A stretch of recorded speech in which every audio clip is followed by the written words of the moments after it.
Bueno, buenas tardes a todos y a todas. Les damos la bienvenida al Foro de Educación Superior, Desafíos y Perspectivas en América Latina, que está organizado por el Área de Capacitación y Educación Continua de la Facultad de Humanidades y Artes de la Universidad Nacional de Rosario. Hoy vamos con nuestra última ponencia, a cargo de Pablo García, cuyo nombre es, ahora con todos los vericuetos de esto me había olvidado, Ingreso Universitario ante las trayectorias escolares heterogéneas y la obligatoriedad de la escuela secundaria. Ese es el nombre de la ponencia de Pablo. Los dejo con Norma Plachi, que es la coordinadora del área, que lo va a presentar. Bueno, antes de presentarte, Pablo, quiero recordarles a todos los presentes que hoy nos acompaña el decano de nuestra facultad, el profesor Alejandro Vila, ¿no? Como, bueno, ha estado en algunas otras ponencias, pero en esta especialmente porque estamos cerrando este ciclo, como dijo Solet. Pedimos disculpa por la demora, pedimos disculpa por los inconvenientes técnicos que a veces nos sobrepasan y que no dependen de nosotros, sino, bueno, de la conectividad y, bueno, y de algún problema técnico que no sabemos cuál ha sido, que por eso hubo inconvenientes con el enlace. Alejandro, si antes que yo lo presente a Pablo, querés decir algo, después lo presento a Pablo, como vos quieras, no sé. Norma, yo simplemente, muy breve, agradecer la organización, la convocatoria, las conferencias. La verdad que el foro ha tenido un éxito muy grande, sobre todo por dos motivos fundamentales. Una, por la calidad de quienes fueron los conferencistas, podemos decir, y también porque ocupa una necesidad, que es la de reflexionar sobre la educación superior en diferentes aspectos. Y en esto, obviamente, el mérito del área de educación continua, tanto de Norma, de Sole y de todo el equipo, que hacen un trabajo de gestión extraordinario. Así que agradecerles, felicitarlos, y en nombre de quienes nos sumamos a participar, la verdad que ha sido un placer poder ser parte de este proyecto. Esperemos que se puedan publicar y que puedan continuar el año próximo este formato, que es convocante y que llega a distintas latitudes a través del modo virtual. Muchas gracias y obviamente saludarlo a Pablo García por sumarse y por participar en la conferencia de cierre del 2021. Gracias. Gracias a vos, Alejandro, un gusto. Bueno, para los que no lo conocen, el doctor Pablo García es doctor en educación por el programa interuniversitario entre la Universidad Nacional de 3 de Febrero, Universidad Nacional de Luján y Universidad Nacional de San Martín. Es, además de doctor, magíster en Políticas y Administración de la Educación por la Universidad de 3 de Febrero. Es también especialista en gestión y conducción del sistema educativo de sus instituciones por la Flaxo. Es licenciado en Ciencias de la Educación, es profesor en enseñanza media, además de ser investigador, de coordinar programas de posgrado, de llevar adelante diversas investigaciones y producto de esas investigaciones tiene libros publicados, tiene artículos varios y sobre todo uno de los últimos libros que a nosotros nos interesa y mucho es el que se denomina Un viaje por las escuelas secundarias de Latinoamérica. No queremos robarte tiempo y sabemos que tenés mucho para decirnos, Pablo, en ese sentido, que es una de nuestras ocupaciones y preocupaciones el tema de la escuela, de las escuelas secundarias. Te damos la palabra, es todo tuyo. Bueno, buenas tardes a todos. Es para mí un gusto compartir este espacio con ustedes. Debo reconocer que me gustaría estar en Rosario haciendo esto mismo, pero bueno, la virtualidad nos obliga a hacerlo desde el estudio de mi casa, porque yo también sigo todavía con el trabajo remoto. Quiero hacer una advertencia, que es que a pesar de estar en un foro sobre educación superior, yo voy a empezar hablando de la escuela secundaria y del sistema educativo en general, ¿sí? Y eso tiene un fundamento, y básicamente que es que la universidad no está aislada en la sociedad y forma parte de un sistema. Y para entender un poco lo que nos pasa en las universidades, tenemos que conocer también algunas problemáticas del sistema educativo que llegan a la universidad y con las cuales la universidad tiene que lidiar, ¿sí? Hay alguien que en el chat pregunta la editorial del libro y es Homo Sapiens, así que también coprovinciana de muchos de los que me están escuchando ahora. Básicamente yo organicé un poco mi exposición en relación al concepto del derecho a la educación, ¿sí? Para mí es una categoría central para todos aquellos que trabajamos en la política educativa y en la gestión de la educación. Con el derecho a la educación tenemos un problema como sociedad, y es que se ha promulgado y afirmado cientos y cientos de veces, pero para muchos de nuestros compatriotas y de los habitantes, en particular de esta región del mundo, sigue siendo una promesa incumplida, ¿sí? Si nosotros pensamos algunos movimientos de matrícula de los sistemas educativos en el último tiempo, podemos notar evidentemente que la educación básica en la región, en Latinoamérica, se ha masificado, ¿sí? Se ha masificado quiere decir que ha llegado cada vez a mayor cantidad de personas, pero no a todas, ¿sí? Siguen existiendo brechas de exclusión, incluso en la educación básica, ¿sí? Ahí realmente nuestro país es una excepción casi en la región, porque Argentina históricamente ha tenido muy altos niveles de acceso a la educación primaria en particular, ¿sí? Pero esa no es la realidad de toda la región de América Latina. En los últimos 20 años, la matrícula de la educación primaria se ha ampliado. Pero hace 5 años que esa ampliación se estancó, ¿sí? Y a eso hay varias respuestas para darle, ¿sí? En primer lugar, siempre cuando uno está mal, ¿no? Lo digo coloquialmente, es más fácil reponerse. Cuanto uno peor está, es más fácil reponerse. Los países que tenían sus tasas de alfabetización más retrasadas son los que más rápidamente crecieron. Y aquellos que estaban mejor no crecieron tanto. ¿Por qué? Porque llegar a esos donde los buenos sistemas educativos todavía no están llegando, cuesta mucho dinero, cuesta muchos recursos, ¿sí? Entonces, esa es una realidad que en América Latina se ha empezado a demostrar, donde a partir de unos 15, 20 años de mucho crecimiento de la matrícula, hace 5 años que esa matrícula se empezó a estancar. Y los países con incluso muy buenos niveles de inclusión en el acceso a la educación primaria están estancados en el crecimiento de su matrícula. También hay una realidad que es interesante pensar, que es lejana a la universidad, pero que tiene que ver con el sistema educativo, que es la educación de la primera infancia, ¿sí? Es decir, antes de la escuela primaria. Porque cuando se habla del derecho a la educación, una de las cuestiones que sucede en el último tiempo es que el derecho a la educación no solamente se amplía hacia arriba, es decir, que cada vez más gente quiere permanecer o debe permanecer más tiempo en el sistema educativo, sino también hacia abajo, es decir, que los diferentes sujetos sociales pujan por entrar al sistema educativo de una manera más temprana. Así se fue ampliando la obligatoriedad también del nivel inicial. Y ahí es donde comienzan las desigualdades, básicamente, porque hay muy pocas instituciones del nivel inicial públicas y gratuitas de acceso masivo a la población, ¿sí? Digo, ese es un punto que tiene que ver con cómo se van construyendo las desigualdades educativas, lo cual es importante tenerlo en mente, porque no todos tenemos la misma posibilidad de acceder al sistema, ¿sí?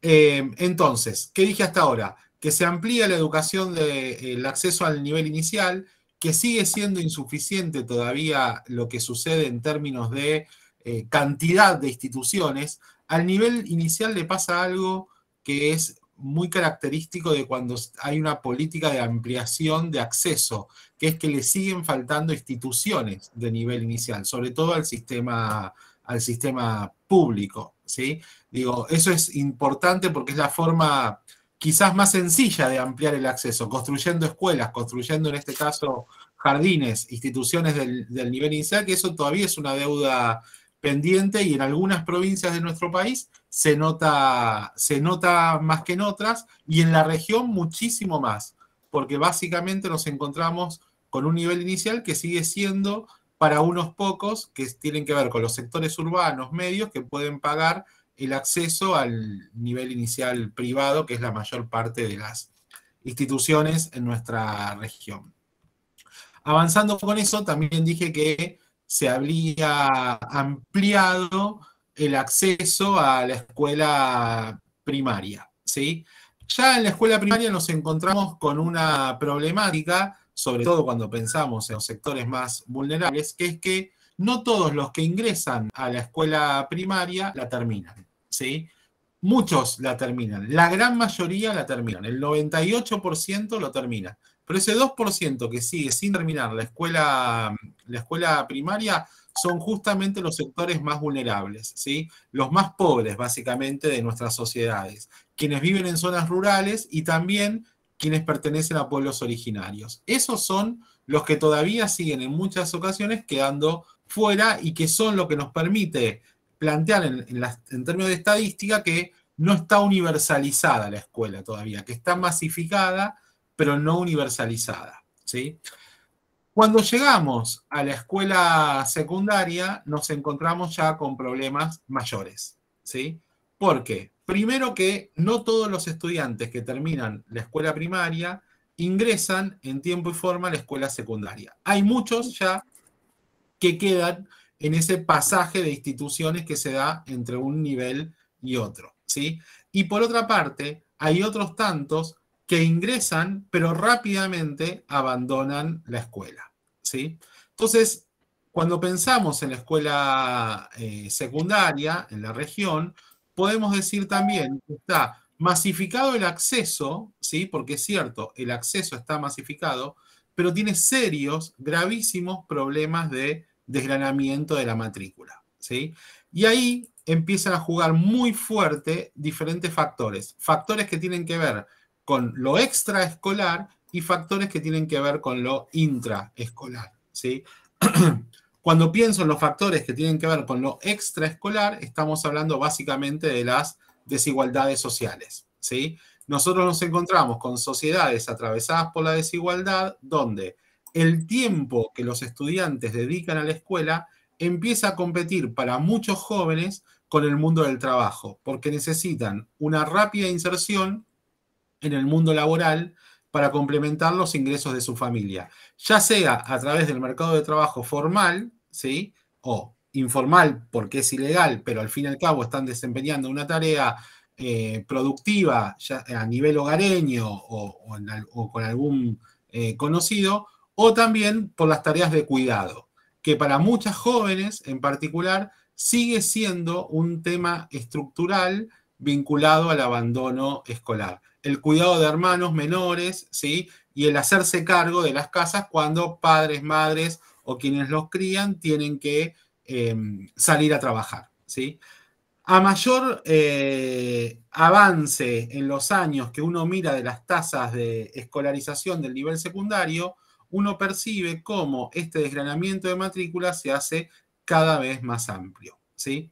Y luego tenemos otro problema con la escuela secundaria, que es, además de la deserción por el ingreso al mundo laboral, aquellos alumnos que transitan la totalidad de la escolarización, pero que no la terminan, que la dejan inconclusa porque no terminan de aprobar la totalidad de seminarios o de materias que supone su escolaridad, ¿sí? Básicamente, 1 de cada 10 estudiantes abandona la escuela secundaria antes del tercer año, 2 de cada 10 lo hacen después del tercer año y 5 de cada 10 no la terminan. Ese número es gravísimo para pensar las condiciones en las que transitan la escolaridad en nuestra región. Y fíjense que cuando nosotros pensamos en la escuela secundaria, ya no estamos hablando de algo muy lejano a la universidad. Ya básicamente es el nivel que tenemos pegado al ingreso universitario. Entonces, pensar en qué es lo que está sucediendo en las escuelas creo que resulta realmente muy interesante para pensar, bueno, cómo la universidad luego recibe a estos estudiantes, ¿sí? ¿Qué pasa con estos estudiantes cuando ingresan a la universidad? Yo particularmente, cuando tuve que hacer mi investigación por mi tesis doctoral, tomé como objeto de estudio las políticas que se desarrollan en la región, en América Latina, para trabajar en lo que se denomina el andamiaje de las trayectorias de los estudiantes en la escuela secundaria. Es decir, a mí me interesaba mirar en qué hacían las escuelas de los países de nuestra región para que aquellos estudiantes que habían ingresado no deserten, que no abandonen, ¿sí? Esa era un poco la situación problemática a partir de la cual inicié el trabajo. Yo sé que en el auditorio hay profesores, pero también hay muchos estudiantes. Entonces voy a decir algo que es importante cuando uno piensa un posgrado. Uno tiene que hacer la tesis de lo que sea sobre algo que le apasione, ¿sí? Y a mí, básicamente, me apasionaban dos cosas, claramente a lo largo de mi vida.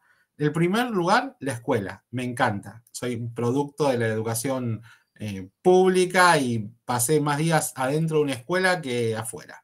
Pero había otra cuestión que también me importaba y me interesaba y que me iba a garantizar hacer la tesis doctoral. Me encanta viajar, de la forma que sea, del modo en que sea, me encanta viajar. Y yo sabía que iba a terminar la tesis en tanto y en cuanto la vincule a los viajes. Entonces armé un proyecto de tesis doctoral que me saque un poco de mi zona de confort, de mi escritorio, mi biblioteca, con todos estos libros que ven acá alrededor, y me fui de viaje a recorrer escuelas por América Latina para ver qué pasaba en esas escuelas, ¿sí? Cómo trabajaban. Y en particular elegí aquellas escuelas que en Chile, Bolivia, Perú, Ecuador, Paraguay, Uruguay y Argentina trabajan en contextos de altísima vulnerabilidad social. Es decir, que están intentando garantizar el derecho a la educación de aquellos sectores más vulnerabilizados, ¿sí?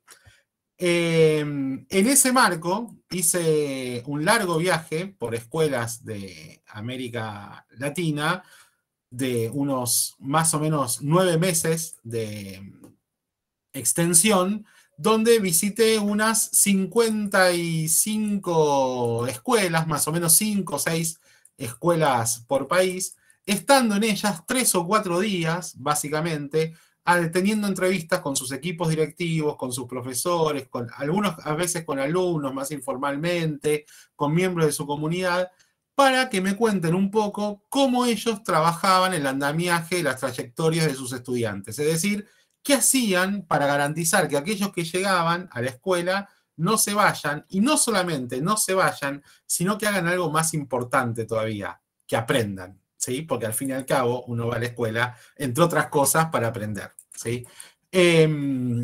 Dicho esto, empecé mi viaje por la Patagonia Argentina, luego recorrí durante casi un mes Chile, otro mes estuve por Bolivia, Perú, Paraguay, volví a Argentina, hice el tramo de la investigación por Uruguay, después estuve por Ecuador, y en todos esos meses, una de las cuestiones que a mí me interesaba mirar era justamente qué pasaba con las políticas educativas que intentaban traccionar positivamente el derecho a la educación. Y básicamente yo les quería contar en esta primera parte de mi intervención de hoy que identifiqué que las escuelas en principio desarrollan 4 tipos de estrategias para garantizar el derecho a la educación de sus estudiantes, ¿no? El primer tipo de estrategias tiene que ver claramente con la provisión de recursos, ¿sí? Los estudiantes encuentran en la escuela una institución que los provee de recursos materiales. El primero y fundamental, comida, ¿sí? Cuando pensamos en los estudiantes más vulnerables, en toda la región, la escuela se transforma en el gran garante de la alimentación de los jóvenes más pobres, ¿sí? Entonces, hay una provisión de recursos de parte de la escuela que es comida. Pero también hay otro tipo de recursos que proveen las escuelas para garantizar la educación de los jóvenes, que son recursos escolares, libros, guardapolvos, calzado,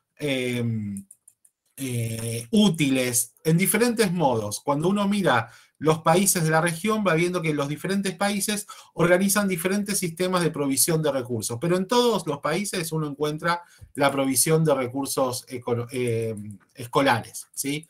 También hay países que ponen un foco muy grande en la provisión directa de recursos económicos, ¿sí? A través de becas, por ejemplo.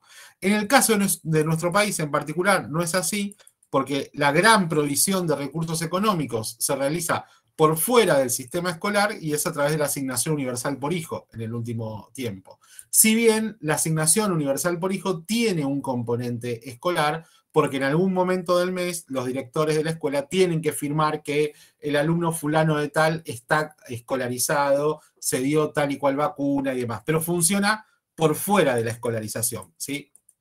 En otros países, como en Chile, por ejemplo, la beca es directamente gestionada por la escuela. Chile tiene un sistema de segmentación de becas muy interesante, que está muy focalizado y de acuerdo a el quintil de población al cual los jóvenes pertenecen, uno encuentra diferentes tipos de becas a las cuales pueden acceder. Pero directamente ahí lo que se provee es directamente plata, ¿sí? O sea, no hay ninguna metáfora alrededor. Es un sistema de provisión directa de recursos económicos. También las escuelas son grandes proveedoras de recursos tecnológicos. Bueno, ahora la pandemia nos ha demostrado la importancia que esos recursos tecnológicos tienen para las familias.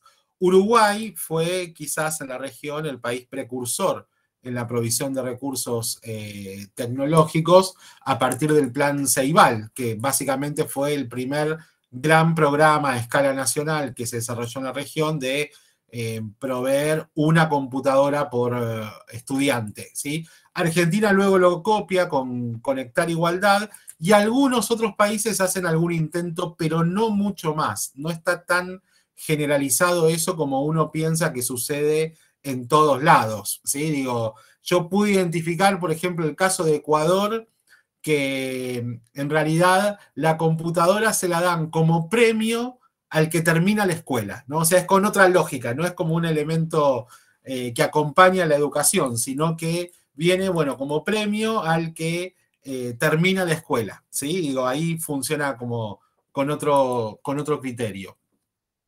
Y además también existen otro tipo de recursos que las escuelas proveen para acompañar la trayectoria de sus estudiantes, varios, diversos, que por ejemplo tienen que ver con el transporte escolar, ¿sí? La accesibilidad a las instituciones. Todo eso que yo nombré hasta ahora tiene que ver exclusivamente apunta directamente hacia la desigualdad social, ¿sí? O sea, intenta de algún modo equilibrar las condiciones de acceso con las que llegan los estudiantes, las condiciones desiguales con las que llegan los estudiantes. Pero no es la única estrategia que la escuela hace en el desarrollo de políticas de inclusión.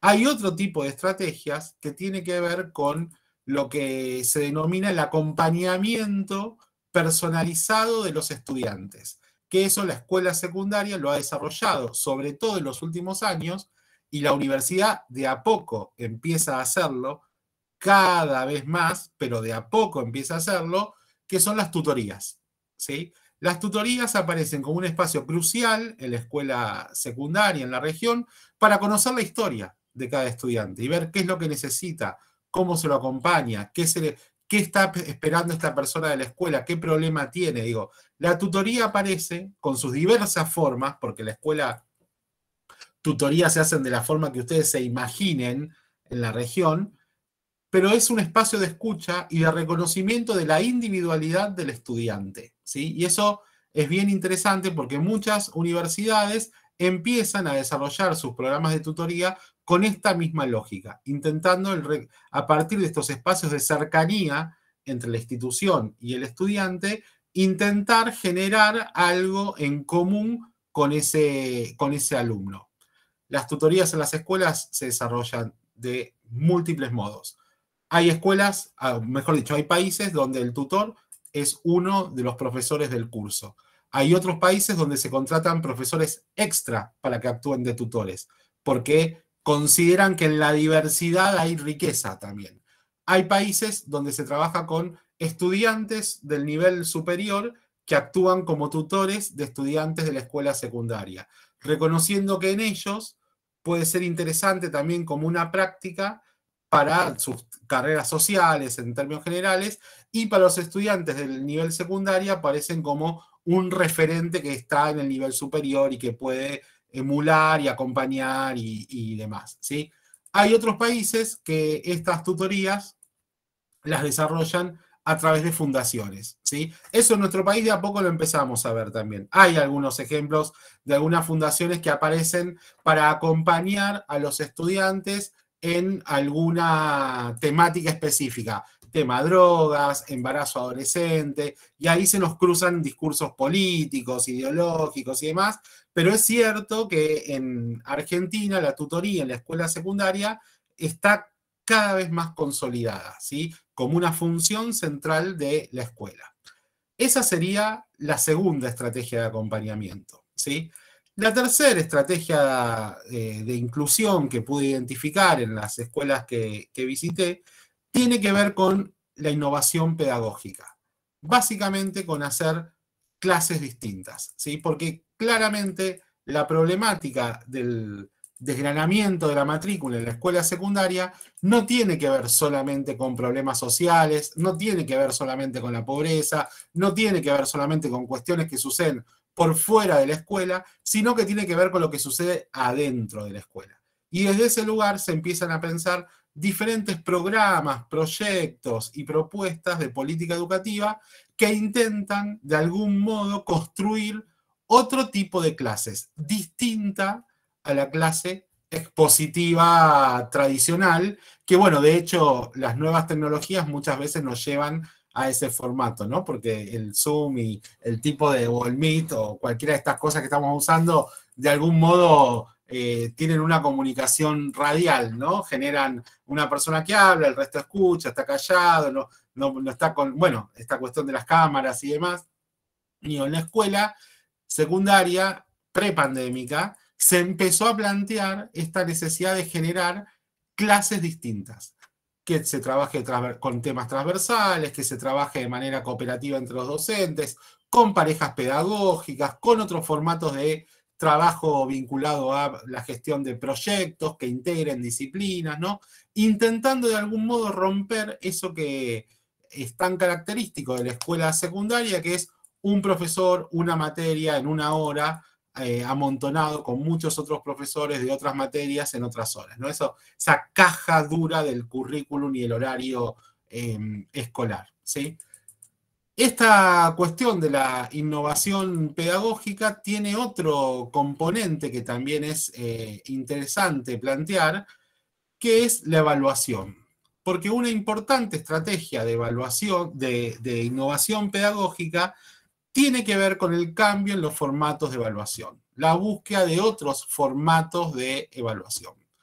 Yo les pido que mientras todo esto que yo voy diciendo, ustedes hagan el esfuerzo de intentar pasarlo a la universidad, porque cualquiera de las cosas que yo estoy diciendo, uno las podría, sin hacer mucho esfuerzo, pensarlo, qué pasa en la universidad con estas mismas problemáticas, ¿sí?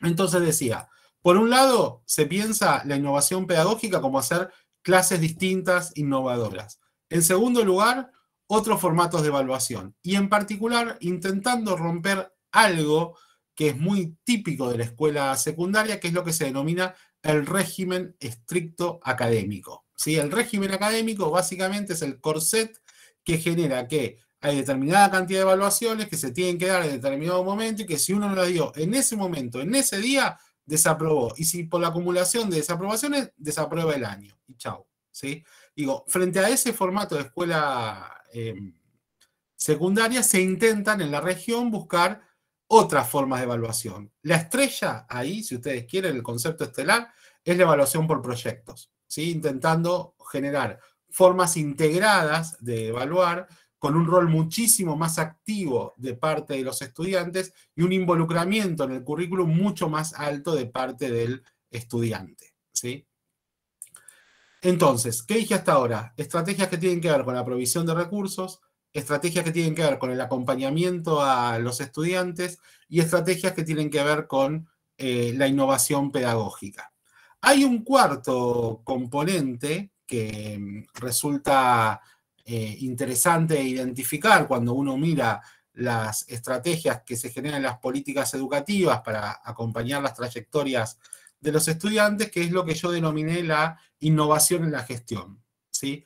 Básicamente, la innovación en la gestión supone generar formas distintas de hacer escuela, superando el límite del tiempo y el lugar de la escolarización formal, ¿sí? Si uno mira las políticas educativas en la región, cada vez más se piensa en escuelas con puertas abiertas todo el tiempo, con otro tipo de horario escolar, mucho más amplio, más fluido, que dé lugar a otros saberes, que la escuela salga del aula y transcurra también en el patio, en relación con la comunidad, vinculado con otros actores. Digo, esas formas novedosas de la gestión lo que intentan hacer es construir otro tipo de capacidades de acompañamiento de parte del equipo de gestión escolar para generar un nivel de vínculo con el estudiante distinto, ¿sí? Sobre todo de mayor compromiso e involucramiento en aquello que sucede en la escuela. Pongo, por ejemplo, en este caso, algo que en Argentina tuvo gran trascendencia durante mucho tiempo y fue un programa maravilloso para el que lo pudo conocer, que fue el programa de coros y orquestas, ¿sí? El programa de coros y orquestas juveniles básicamente abría las escuelas durante los fines de semana para que los estudiantes tengan clases de música de diferentes instrumentos y luego eso involucraba también a la familia, pues se hacían show, los alumnos tocaban, los iban a ver los compañeros y demás. Ahí se genera otro tipo de escolaridad y otro vínculo con la escuela secundaria. Esas fueron las 4 grandes categorías que yo armé para mi tesis doctoral pensando la política educativa. No obstante, hay una quinta cuestión que es interesante para mí remarcar, que es que cuando todo esto falla, es decir, cuando las políticas sociales de distribución de recursos no son suficientes, cuando la innovación pedagógica no sirve, cuando la tutoría no acompaña y cuando la gestión está lejana, hay otro tipo de intervención que resulta fundamental, que son las intervenciones espontáneas, arriesgadas y sin ninguna planificación que terminan haciendo los directivos y los docentes para que los pibes no se pierdan, que es ese vínculo estrecho, profundo, humano de un profesor que le dice, ¿qué te pasa? ¿En qué estás? ¿Cuál es el problema? ¿Sí? O lo va a buscar a la canchita donde sabe que el pibe que desertó para, o lo cita a la madre a la noche porque sabe que es cuando no está trabajando y puede acercarse. ¿Sí? Digo, esas intervenciones que yo denominé intervenciones ad hoc, porque están por fuera de toda planificación, son sumamente efectivas y construyen un vínculo entre el docente y el equipo directivo de la escuela y esos estudiantes y terminan siendo cruciales, sobre todo cuando todo el andamiaje de política educativa ya deja de hacer efecto. En esas condiciones, en esas circunstancias, esa palabra de ese docente que te escucha, que te llama, que te reconoce incluso te va a buscar, eso termina siendo crucial para que los pibes no abandonen la escuela, ¿sí? Estás muteada, Norma, te veo que estás hablando, pero no te escucho. Me acordaba de Mal de Escuela cuando vos estás hablando de esto. Exactamente, tal cual. Digo, ahí hay algo que se da más allá de la burocracia de la escuela, más allá de los roles, incluso que yo veía en muchas de las testimonios con los que hablaba con los directores, que se arriesgan los directivos y los maestros, que ponen en juego incluso responsabilidad civil. Digo, estoy pensando, por ejemplo, maestros que saben que, por ejemplo, en Chile pasaba que en unas comunas rurales el colectivo pasaba a determinada hora.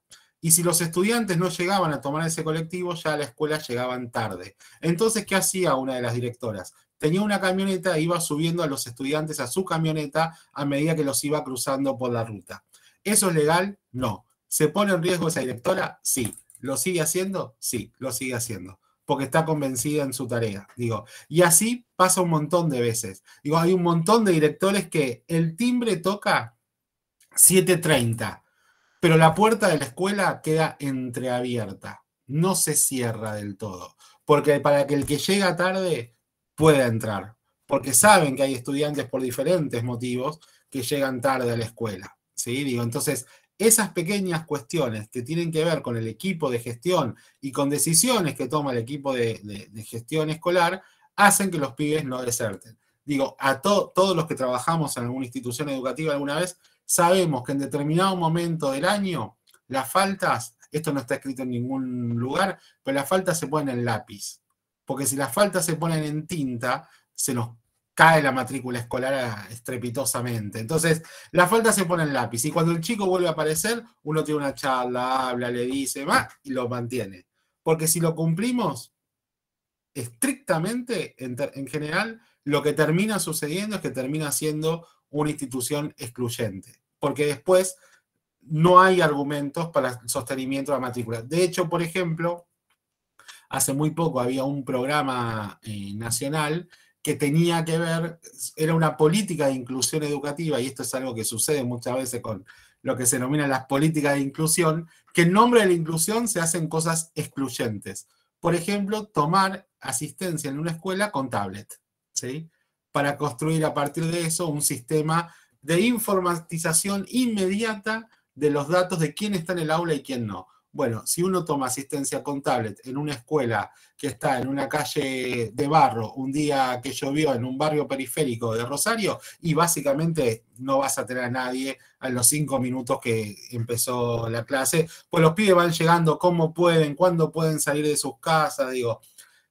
Eso es muy importante porque tiene que ver con el reconocimiento de la matrícula y ver qué cosas funcionan en determinados contextos y qué cosas no funcionan en otros contextos. Yo me acuerdo que cuando visité una de las escuelas que está ubicada en Villa Banana, ahí en las afueras de Rosario, el rector me contaba que ellos las reuniones de padres las tienen que hacer, por ejemplo, cuando los chicos están en las casas, porque no pueden dejar las casas solas muchas veces.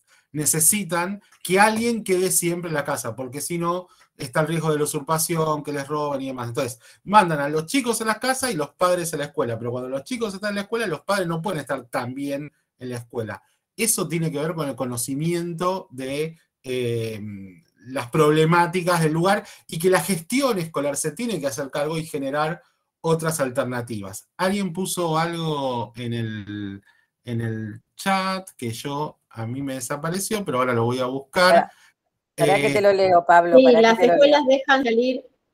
escuelas dejan salir un rato antes de las 22:30 por el horario del colectivo. Ushuaia, Tierra del Fuego. Exactamente. Me ha pasado mucho como profe de la última hora, dice Gabriela. Bueno, aquí en Rosario es el replanteo de las instituciones que trabajan en ese turno por el tema de la seguridad. Claro, digo, ahí vemos cómo el equipo de gestión tiene que repensar algunas prácticas e incluso formalizaciones que hay de horario escolar y demás para ver, bueno, cómo se responde a esto. Yo me acuerdo, voy a poner ejemplos de afuera que son más sencillos para no politizar los locales, pero visitando una escuela en las afueras de Santiago de Chile, se trataba de una escuela industrial que estaba en la zona de Puente Alto, que es como si fuese la Matanza de Santiago de Chile, y para una población de unos 70.000 habitantes que había en ese barrio arriba de un cerro, solamente había un colectivo que pasaba a las 7:15 de la mañana. Claro, los alumnos se peleaban por subir a ese colectivo e incluso eso traía problemas de violencia hacia dentro de la escuela porque no entraban todos en ese colectivo. Entonces, evidentemente esa escuela trabajaba con una política de puertas abiertas, de que llegaban cuando llegaban, como podían, y iban haciendo las gestiones ante el municipio para conseguir que otro colectivo, pero no se resolvía tampoco con otro colectivo, era más estructural el problema, que tiene que ver con la oferta la ausencia de oferta escolar. A ver, ¿por qué cuento todo esto? Porque básicamente estos son los estudiantes que luego llegan a la universidad, ¿sí?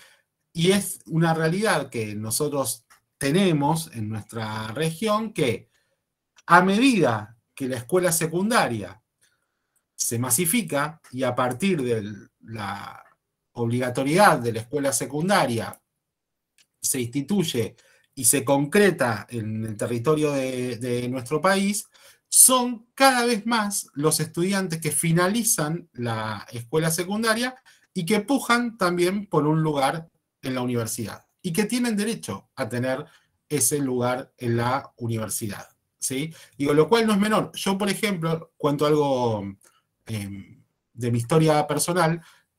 Siempre, antes de trabajar en la universidad, trabajaba dando clases de filosofía en quinto año, ¿sí?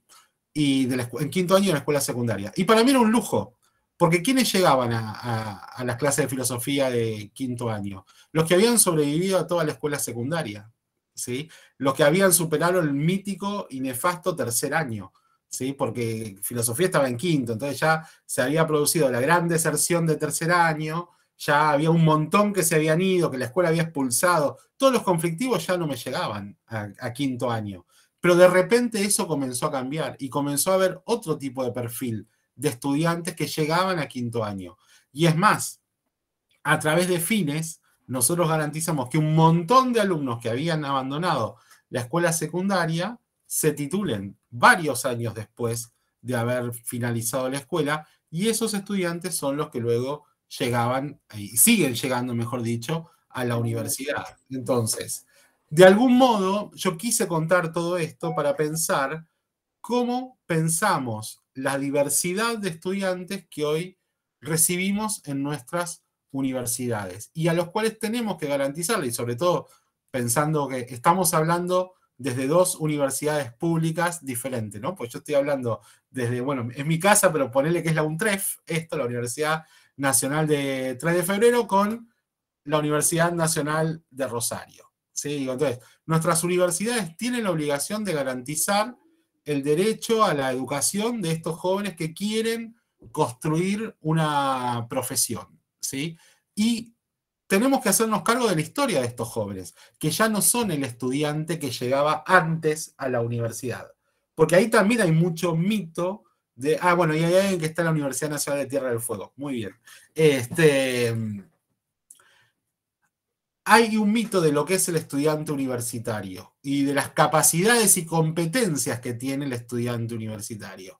Y hoy en día, cuando miramos a los estudiantes que recibimos hoy en los diferentes formatos que tiene el ingreso a nuestras universidades, nos encontramos de que muchos supuestos que están allí, lo que es ser estudiante universitario, no están tan presentes como nos gustarían. Entonces ahí tenemos dos estrategias posibles. La clara es la que usamos en todos los momentos de la vida para otras cosas también, que es la negación. Y listo, no me hago cargo. Si no está, no, yo quiero que esté, lo supongo, lo doy por supuesto y mantengo mi forma de pensar más allá de lo que me devuelve el contexto, ¿sí? Entonces sigo con mi clase como siempre y demás, digo.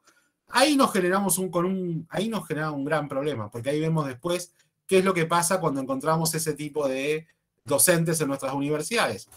Compiten por quién tiene mayor cantidad de aplazos. Eso también sucede en nuestras universidades. Muchos profesores que construyen autoridad por el terror, en el sentido de soy el más temido, la cátedra que nadie quiere, la que tiene más bochazos, y bueno, ahí eso tiene que ver con un posicionamiento ético, político, filosófico, de todo lo que quieran, ¿sí? Pero claramente es una forma. Hay otra posibilidad que es hacernos cargo de esas diversidades que hoy existen, ¿sí? Hacernos cargo de las características que tienen nuestros nuevos estudiantes que llegan a la universidad e intentar generar algún dispositivo de transición entre la universidad, entre la escuela secundaria y la universidad. ¿Sí? Digo, que eso creo que es muy importante hoy en día. Porque al considerar, insisto con esto, que la escuela secundaria es obligatoria hoy en día, tenemos que pensar que es distinto el perfil del estudiante que hoy en día termina la escuela secundaria al que terminaba la escuela secundaria hace 20 años atrás, ¿sí? A ver, voy a decir esto, controversial, pero lo quiero decir. En el sistema educativo tenemos una tradición de echarnos culpa, ¿sí? Uno siempre le echa la culpa al nivel inmediatamente anterior al de uno, ¿no? O sea, yo trabajo en posgrado, por ejemplo, soy coordinador de maestrías, doctorados y toda esa... Supuestamente estoy con los elegidos, con los que lograron avanzar, pero tienen falta de ortografía mis estudiantes, ¿sí? Digo, eso sucede. Entonces yo digo, pero ¿cómo puede ser que esta gente haya terminado ya la universidad? Y me enojo con el grado, ¿no? Digo, lo mismo que hace la universidad con la escuela secundaria. Y si hablamos con la escuela secundaria, mira la escuela primaria y dice, no, pero miren lo que están haciendo en la escuela primaria. Juegan todo el día, etcétera, etcétera, etcétera. Y la escuela secundaria, cuando mira el nivel inicial, hace lo mismo y dice, no, pero ya no enseñan nada. Antes llegaban a primer grado todos sabiendo leer y escribir, ¿sí? Bueno, ahora el nivel inicial puede echarle la culpa a la sala de maternal, a la partera, a quien digo, porque esto siempre va, la excusa es no, la familia, ¿no? Esta idea de la familia como el responsable de todo y demás. Entonces digo, podemos trabajar con este sistema de culpas, algo de culpa habrá en algún otro actor, hay cosas para mejorar en otros actores, claramente, pero como profesionales, como académicos, universitarios, nos tenemos que hacer cargo de lo que sucede al interior de nuestras aulas, ¿sí?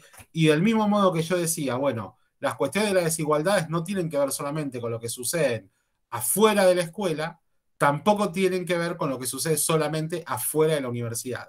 La vida en las aulas de la universidad muchas veces se transforma en excluyente, básicamente por no reconocer la diversidad de estudiantes que hoy en día habitan nuestras aulas. Y ni que hablar cuando pensamos la infinidad de matices de la amplia cantidad de carreras que nuestras universidades albergan, porque ahí nos encontramos con jóvenes con otros intereses, con otras culturas, con otras tradiciones, con otra forma de pensar el mundo, de los cuales como institución nos tenemos que hacer cargo, no lo podemos dejar pasar como algo que está y que no depende de nosotros.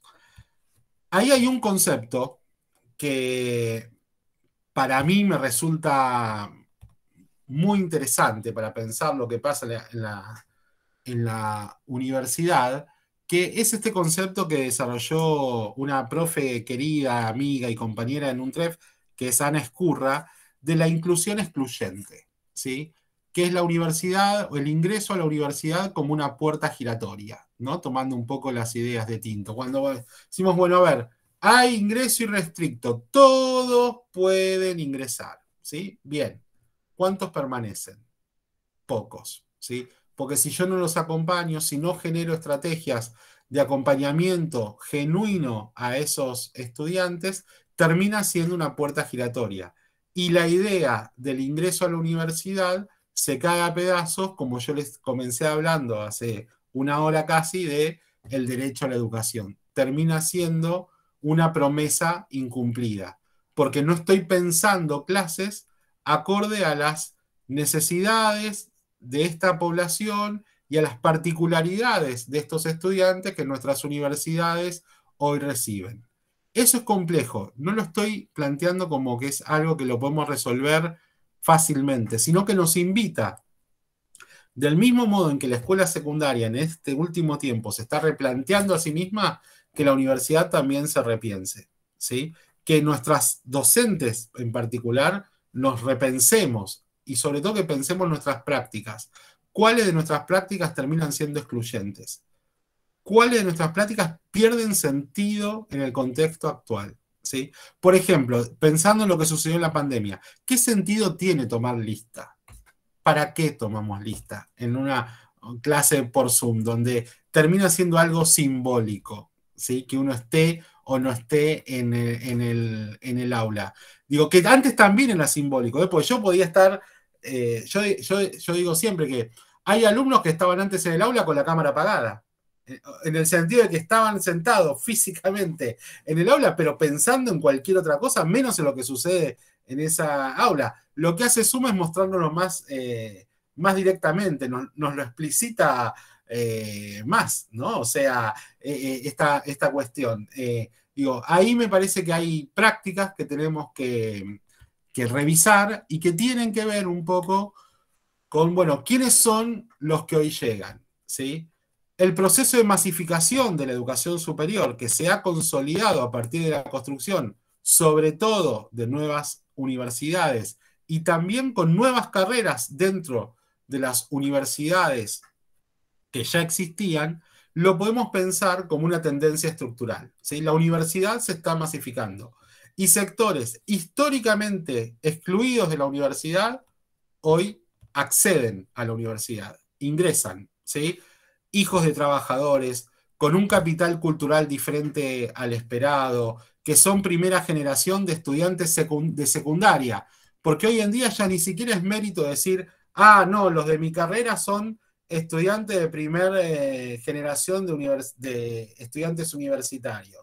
Yo soy primera generación de estudiante universitario.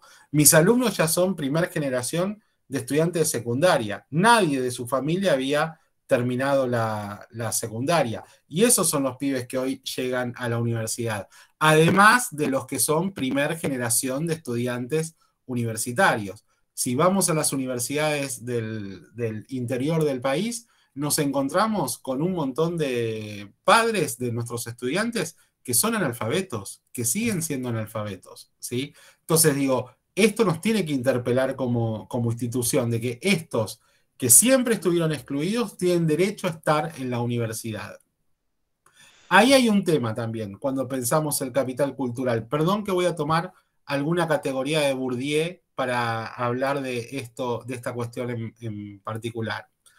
Cuando pensamos en estos estudiantes de sectores vulnerables, hay un tema que no resulta menor, que es que su vínculo con el saber está reducido específicamente a lo curricular.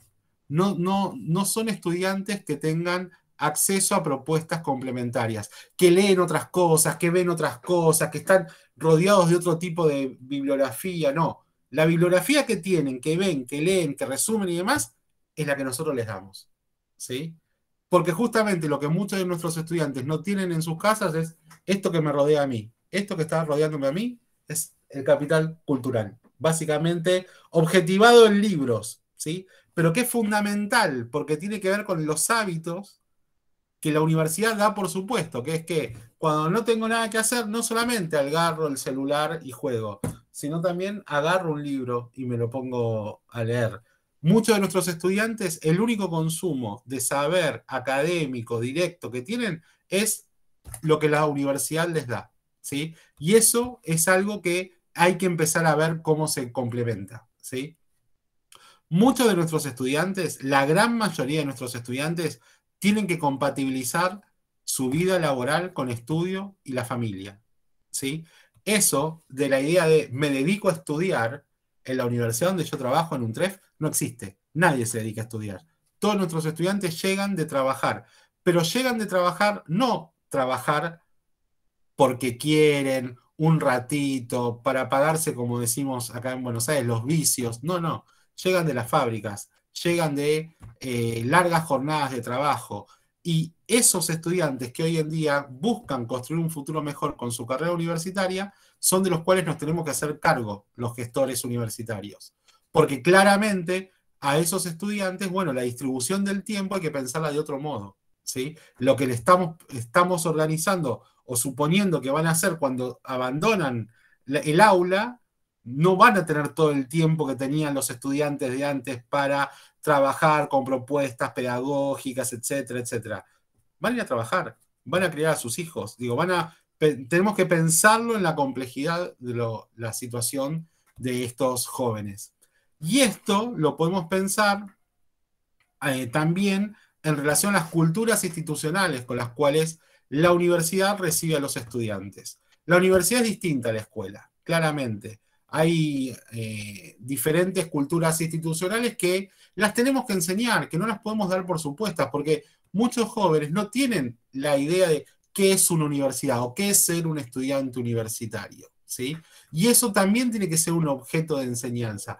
¿Qué espera la universidad del estudiante? Enseñarle esas habilidades que damos por supuestas, digo, no darlas por supuestas, digo, ahí muchas universidades comienzan a hacerlo cuando piensan esto, el ingreso no a partir de un examen, sino a partir de un curso más largo que intenta insertar en la vida universitaria a los jóvenes que llegan. Pensémoslo como en términos de Duet, en relación a los establecidos y los forasteros. En nuestras universidades cada vez tenemos más forasteros, pero con una particularidad, que los forasteros tienen derecho a estar en nuestras universidades. No es un privilegio de los establecidos. A los profesores nos resulta más cómodo trabajar con los establecidos, porque son los que ya saben, son los que vienen de casas llenas de bibliotecas, son los que tienen papás que son profesores o profesionales. Ahí nos resulta todo más cómodo. Nuestro desafío como docentes está en trabajar también con los forasteros y hacer que los forasteros se apropien de la institución y también le demanden a la institución aquello que ellos necesitan. Yo cierro por acá y abro el micrófono, bueno, que nunca lo cerré en realidad, pero a preguntas, comentarios, de todo lo que quieran decirme, criticarme y demás, porque me gusta y aprovecho a tomar mate, mientras que si no se me enfría. Bueno, Pablo está dispuesto, así que quien quiera hacer preguntas, las quieres en voz alta, las quieren escribir por el chat, como más les guste. Sabemos que están todos cansados, pero bueno, al menos algún comentario o algún interrogante que les haya... Sí. Ahí Elizabeth por el chat decía, a eso se le llama piloto automático, sí, tal cual. Sí, cierto, digo, sí. Que a ver, ojo, la pandemia y esta cuestión de la virtualización forzada a muchos nos obligó a desarmar ese piloto automático y replantearlo, ¿no? Porque ya lo que se venía haciendo en las aulas no se podía hacer y ahí a muchos profesores los llevó a repensar, bueno, a ver, ¿qué hago? ¿No? Fue como la emergencia llevó a romper con ese piloto automático, pero va más allá de la pandemia, por supuesto. Sí, el tema, ¿sabés cuál es, Pablo? Los que siguieron con el piloto automático y las expulsiones o las ausencias y los abandonos y los llantos que uno, de la que he sido, digamos, he presenciado, y uno dice, ¿cómo se le enseña a estos chicos que la universidad no es tan mala? O sea, se sienten expulsados realmente y te dicen, no quiero ni nombrarla, prefiero ir a un instituto terciario donde me van a contener más. O sea, vos sabés que aquí en la ciudad de Rosario lo he vivido, te digo la verdad, y lo siento y lo escucho, ¿no? Cuántos chicos que no han podido apropiarse de la cultura universitaria, porque aprender a ser estudiante universitario es todo un trabajo, un esfuerzo muy grande. Ahí claramente hay un tema a ver, que estos estudiantes tienen su vida, si particularmente pensamos en los estudiantes de sectores más vulnerables, tienen su vida repletas de no. Su vida está cargada de no. Todo el tiempo le hemos dicho que no. Y incluso el sistema educativo les ha dicho que no muchas veces. Entonces, cuando llegan con el último aliento a la universidad y se encuentran con un no, ese no tiene otra fuerza porque se asienta sobre un montón de nos previos, ¿no? Digo, en ese sentido, es bien interesante pensar esta cuestión de las trayectorias de nuestros estudiantes, ¿no? Y cuánto de excluyente tienen nuestros sistemas educativos. Digo, porque hay una exclusión que es social, claramente que es social, que tiene que ver con desigualdades, con pobreza y demás. Pero hay otro componente que lo generamos en las aulas, ¿no? O sea, lo generamos en nuestras prácticas. Ahí Ángeles plantea... Dice, la situación de pandemia mundial obligó a muchos docentes a repensar de quiénes son los que presencian sus clases, ya que, por ejemplo, al considerar grabar o no las clases diarias o de consulta para aquellos que trabajan, quienes anteriormente habían sido solo considerados rendir libres. ¿Es cierto? Sí, absolutamente. O sea, y también, perdón, a las instituciones, acá lo hablo como gestor también, nos lleva a repensar cuáles son los recursos con los que cuentan nuestros docentes. Que los dábamos por supuestos muchas veces, ¿sí? Y no son tan supuestos. Digo, la conectividad, el acceso a las nuevas tecnologías, el tener la capacidad de grabar o no en la computadora, tiene que tener memoria para eso, hay que subirlo, digo, hay un montón de cuestiones que ahí se dan por supuestas y bueno, no todas las universidades estuvieron a la altura de las circunstancias para proveer a sus docentes también de recursos, ¿sí? Lidia dice, creo que la pandemia puso en vilo el tema de la evaluación que mencionabas y se tuvo que sí o sí buscar otros formatos de evaluación. Sí, de hecho... Es también lo que deseamos, creo, Lidia, que es lo que yo personalmente es lo que deseo, pero no sé si han cambiado tanto los formatos, ¿no? No sé, Pablo, a lo mejor qué decís vos. Mira, en principio, en relación a lo que dice Lidia, la primera impresión que me da es que la primera solución fue, como no podemos evaluar como evaluábamos antes, no evaluamos. Esa fue la primera... la primera reacción. La primera reacción fue, no, yo no tengo dadas las condiciones de antes, entonces no se evalúa. Quedó así, realmente fue así, no se evalúa. O sea, nosotros lo hemos vivido en nuestra propia facultad. Se empezó a evaluar cuando se pudo volver a la presencialidad para volver a hacer la evaluación de antes, o sea, en muchos casos.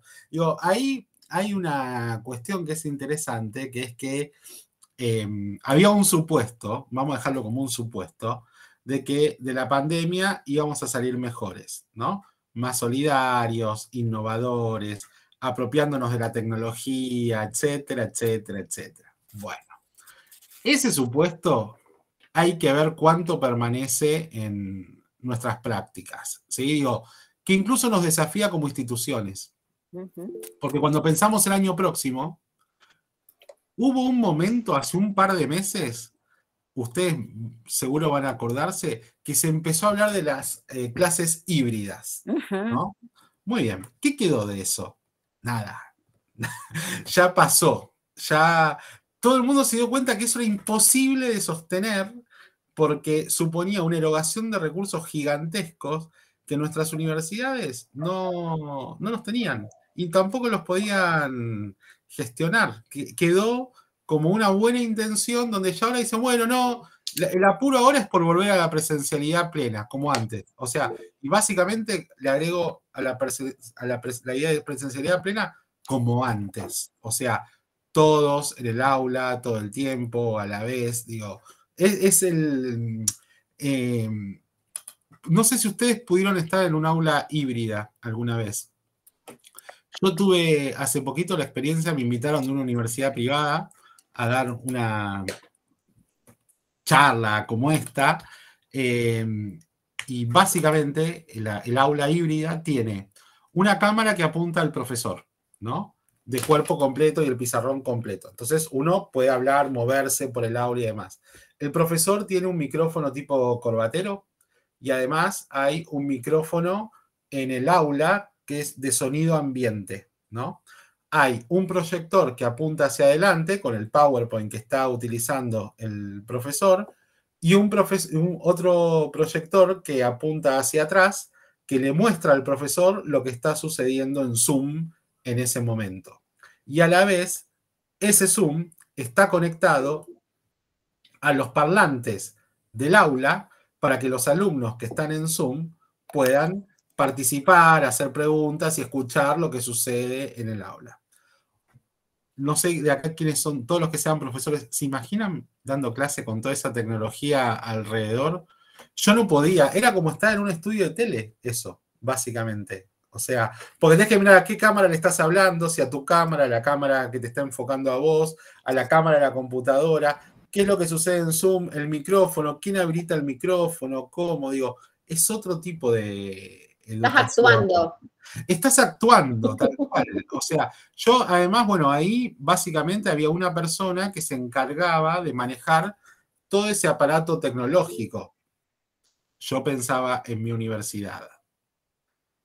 cuántos de los técnicos que tenemos pueden manejar que todo eso funcione, se transmita en vivo, que puedan participar y que el profesor de clase, no sé, es como una cosa muy compleja, ¿no? Que además nos lleva a grandes debates sobre la configuración del sistema universitario, la presencialidad y demás. Hay que tener, por ahí Lidia dice, mucha coordinación, sí, tal cual, y manejo de todos esos dispositivos a la vez y de que todos funcionen. O sea, todos tienen que funcionar en simultáneo para que la clase suceda.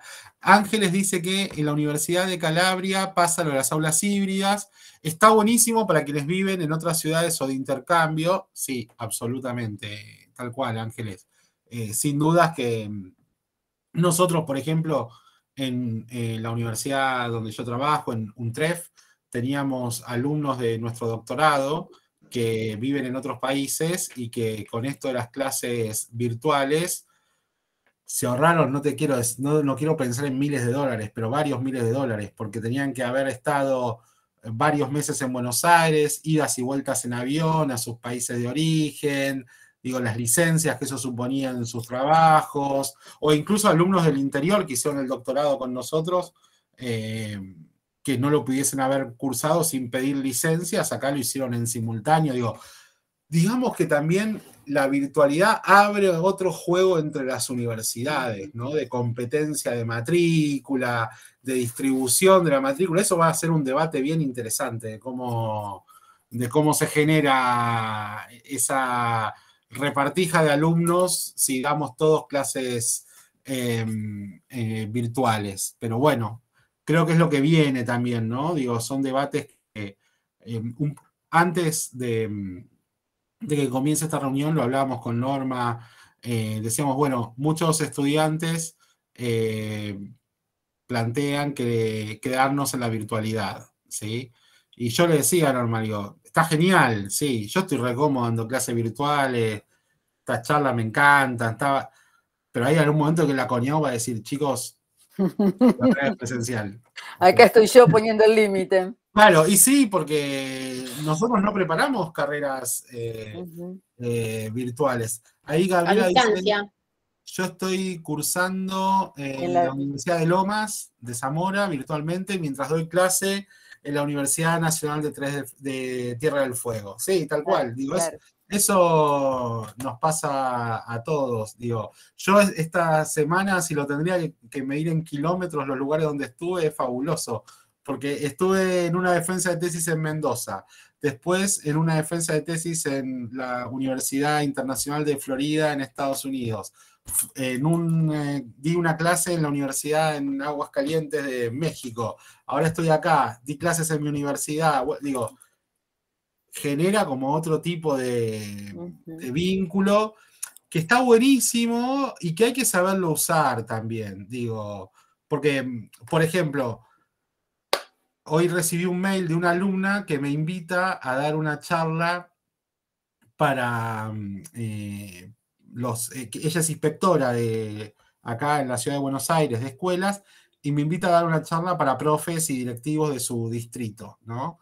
Y me dice con temor que, bueno, que va a ser presencial. Y a mí es lo que más me gustó del mail, que iba a ser presencial. Y dije, ¡ay, qué bueno! Voy a estar con gente, está buenísimo. Digo, por esta cuestión que también a esta altura, y ya con todo esto que ha pasado, necesitamos, ¿no? Un poco de humanidad, de humanidad. Y el estar con el otro, el compartir, digo, ver la cara de nuestros estudiantes. A mí me pasa que hay estudiantes que están terminando el doctorado, que comenzaron a cursar al comienzo de la pandemia y que yo no sé si son altos, bajos, petizos, gordos, flacos, porque les conozco solamente de los hombros para arriba, o sea, que es como nos conocemos todos en esta época, ¿no? Conozco sus fondos de pantalla. El otro día me cargaban, me decían que cuando me cruce de la calle me quieren ver con una biblioteca atrás para reconocerme, porque como siempre me ven hablando acá desde mi estudio, digo, hay algo del vínculo que tenemos que recuperar. ¿Hay cosas de la virtualización que son valiosas? Sí, sin duda. Hay cosas que son valiosísimas, digo.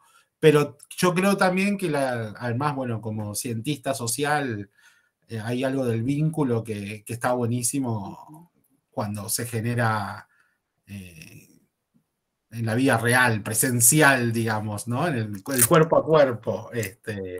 Pero bueno, yo era de los profesores que compartía mate cuando daba clase en la universidad. Esa práctica ya no existe más, pero eso, ya antes no debería haber existido, pero bueno, a mí nunca me importó demasiado. Pero es de las cosas que quedaron, ¿no? Que ya decir, bueno, eso no, cada uno con su mate, pero bueno, incluso así prefiero el encuentro. Bueno, ¿alguna pregunta más? ¿Alguna otra cosa, comentario que quiera hacer sobre todo lo que dije? Yo siento que hablé un montón y no me preguntaron nada. Me deprimo. No. Bueno, no te deprimas, ya te voy a preguntar después por fuera, cuando terminemos el tema de la evaluación, a mí me sigue resonando, Pablo. A mí el tema de la evaluación será porque es mi pasión el tema de la evaluación y creo que el hueso más duro de roer es el cambio de formato de evaluación en la universidad. En la universidad, yo creo que antes puede cambiar la escuela media, el primario, pero la universidad, sacar del examen. Yo pienso en algunas carreras más duras dentro de nuestra universidad y digo, ¿quién puede quitarle el examen a tal carrera, a tal materia? Y los formatos que se utilizan. Yo creo que ahí hay algo muy fuerte para trabajar. Sí, tal cual. Digo, yo creo que ahí hay algunas carreras que han hecho un poco de vanguardia al trabajar con la simulación, con casos, digo, pienso en las cátedras de medicina que se animaron a eso y son cosas realmente muy interesantes, ¿no? Cuando se trabaja con casos simulados, digo, pero es cierto que para la universidad, además en la universidad hay otras responsabilidades con respecto a la evaluación, ¿no? Digo, ahí hay un punto que es muy nodal. Que es nodal.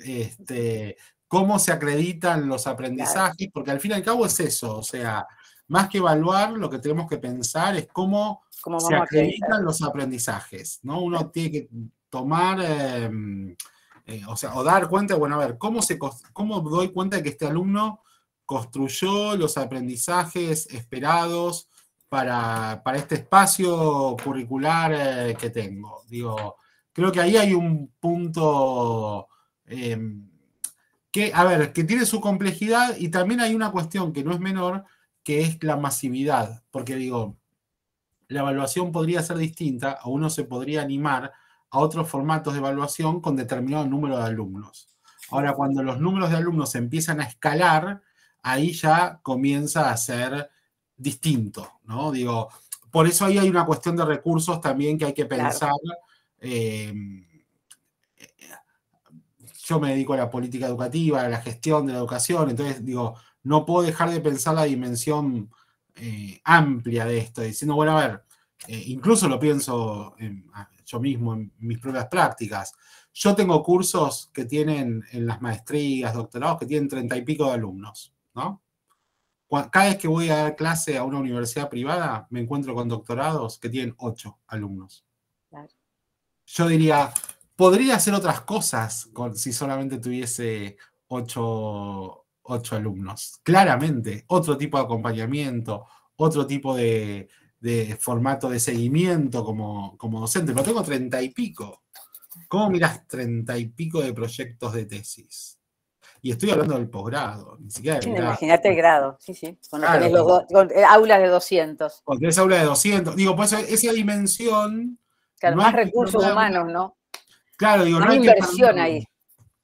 Eso no hay que perderlo porque por ahí, a nosotros, por ejemplo, en un TREF, nos pasa que hay cátedras que hacen cosas súper interesantes, pero que, claro, son cátedras que trabajan con un número acotado de alumnos. En la carrera de enfermería, que tiene cientos de alumnos, es imposible pensarlo ese tipo de... Digo, para ponerlo también en su justa medida, porque no es que uno no evalúa de otro modo, no quiere cambiar. No quiere, sino porque, bueno, también tenés determinados recursos disponibles. Digo, ahí hay que empezar a hacer jugar otras variables, ¿no? Pero bueno. ¿Alguien que se anime a alguna pregunta o algo? A ver. ¿Alguien? ¿No? Ahí estoy leyendo un poco lo que pusieron en el chat.